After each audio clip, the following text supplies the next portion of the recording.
Kalau rata-rata produkmu lebih murah dibandingkan dengan kompetitor, iklan rekomendasi itu bagus. Karena produkmu lebih murah.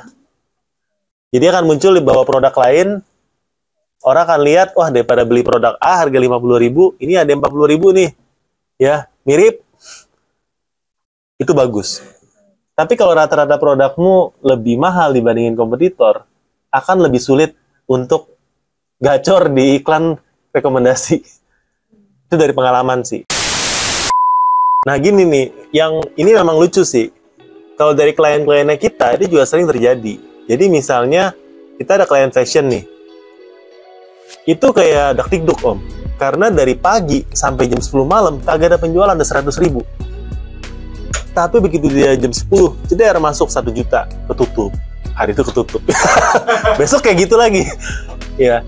Jadi memang mindset kita ngiklan itu memang kadang-kadang kayak gitu. Kita harus biarin, apalagi itu kan, kalau yang klien gitu, dia mainnya custom ya. Jadi, sekali order gede gitu ya. Jadi kita emang harus biarin gitu ya. Begitu itu jeder, gitu masuk gede. Ya kadang-kadang kayak gitu sih memang iklan.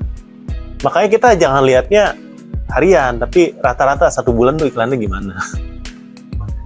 What itu memang ya. Ya, tapi kalau lo bisa lakuin kayak gitu, lo bantung terus sih salut. Cuma makan waktu banyak banget. Iya kan, kalau kasih ke tim atau anggota atau karyawan, apa bisa kayak gitu. Ya. Oke, sama ya, kalau saya lihat tadi ya 30 hari sebelumnya itu di 9 juta, ya kita lihat kalau dari sisi iklan gimana nih sekarang ya. Ya, dari tokonya Kak Jennifer nih ya. Ya, 1 bulan terakhir iklannya 6,2 juta. Jadi sekitar 6,2 dibagi 9 ya. Ya, sekitar 6,2 dibagi 9. 68%. Oke sih, oke. Cukup sehat. Tapi ya ini bukan patokannya ini karena omsetnya belum gede. Jadi kalau omsetnya masih segini ya masih banyak potensi lah buat kita gedein lagi. Ya, tapi menurutku udah oke ya. Konversi pengunjungnya juga oke ya. Mungkin lebih ke kita naikin iklan ya. Nah, tanya lu nih, kalau 4,6 juta omset 6,2 bagus atau boncos?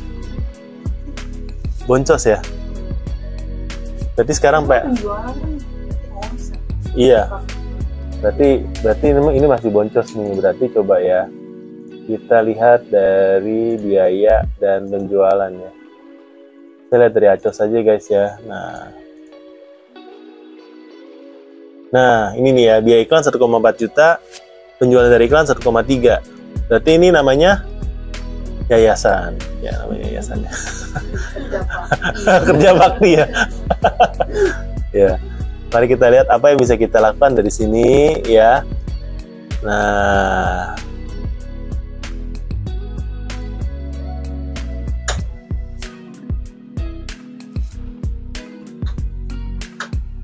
ya ini kan biaya penjualan dan Acos ya teman-teman ya. Di sini ya.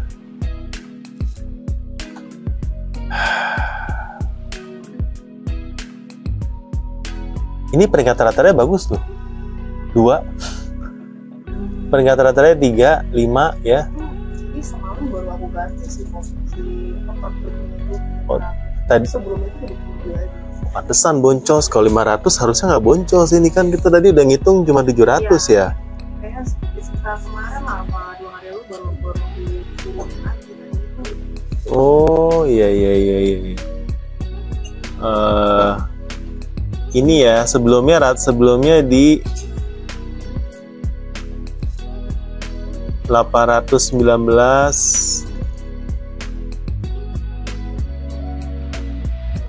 Sebelumnya di 2000 ya boncos kalau 2000 ya. Kalau aku turunin apakah itu akan pengaruh ke peringkat rata-rata? Kita lihat aja. Ya, kita lihat aja. Iya, tapi nggak apa-apa sih, maksudnya ya kan sekarang udah tahu kan, berarti per kliknya kalau turun harusnya sekarang jadi masuk iklannya. Ya PR-nya sekarang gimana caranya supaya iklannya lebih stabil, karena ini kan sempat budgetnya nggak ada nih. Itu lagi keluar. Wah, aduh kalau keluar kota iklannya libur. ya, ya kan lebih konsisten ya. Mungkin PR-nya untuk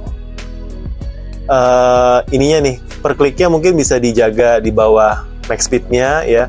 Terus diperbanyak aja, lebih maksimal, lebih dipanjangin. Ini Tokomu kan masih tahap kayak untuk bakar duit, untuk ya omset masih di bawah 10 juta, masih panjang lah. Harusnya kalau dari pasar ikan asin tadi kan satu halamannya 200 juta, harusnya masih ada lah pasarnya, ya kan.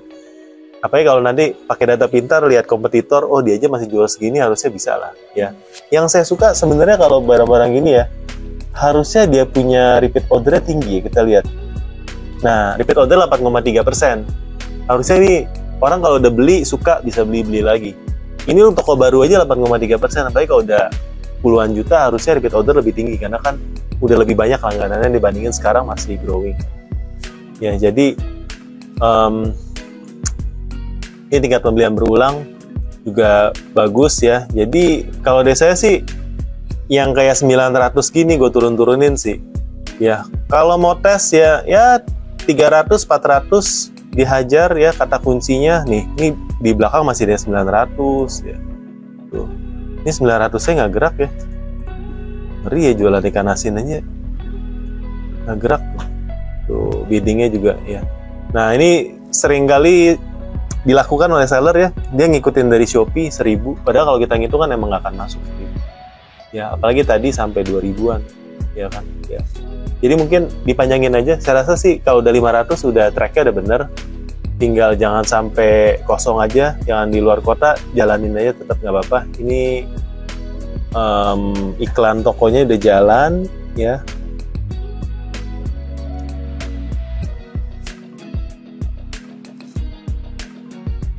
Iklan toko udah jalan. Nah, ini juga baru diturunin ya.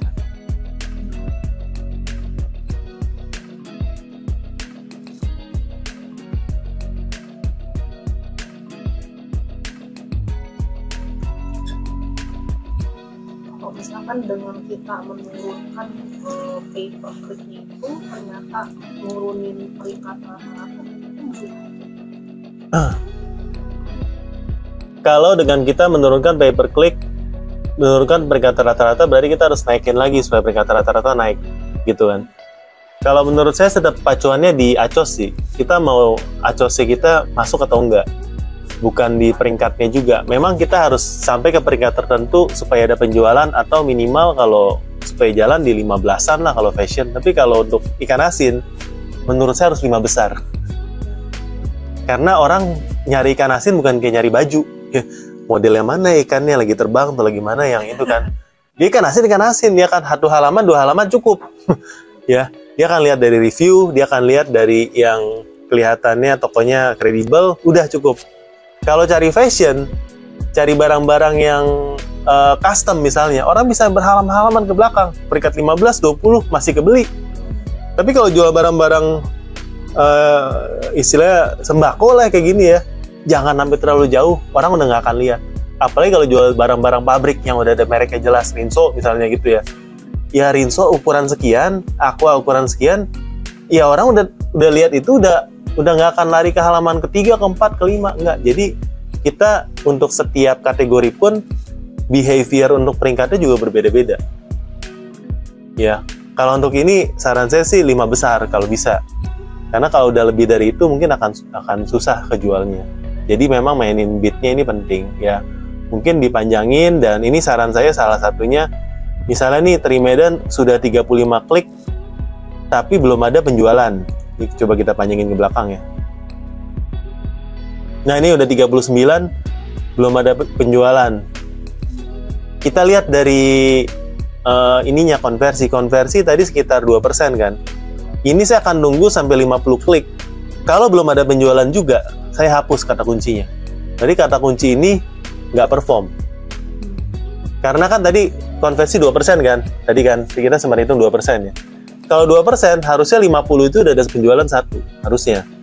Sedangkan di sini udah 39, belum goyang nih. Ya tungguin lagi lah sampai 50, masih belum ada penjualan, hapus. Cari yang lain kata kuncinya.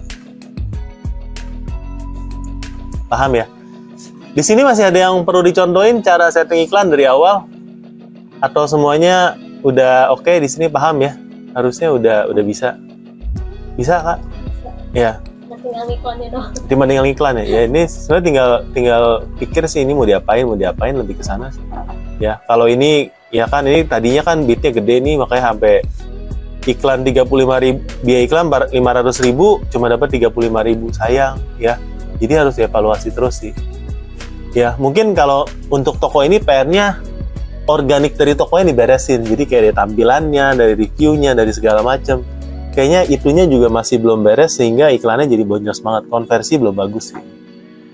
Ya. Berarti kalau kayak gitu, kalau awalnya kan milih iklan pencarian atau iklan? Untuk awal iklan pencarian, iklan produk serupa, atau iklan yang lain ya misalnya. Kalau rata-rata produkmu lebih murah dibandingkan dengan kompetitor, iklan rekomendasi itu bagus. Karena produkmu lebih murah. Jadi akan muncul di bawah produk lain, orang akan lihat, wah daripada beli produk A harga 50.000, ini ada 40.000 nih. Ya, mirip. Itu bagus. Tapi kalau rata-rata produkmu lebih mahal dibandingin kompetitor, akan lebih sulit untuk gacor di iklan rekomendasi. Itu dari pengalaman sih. Tapi kalau menurut saya sebagai orang yang iklan ya dicoba aja semuanya.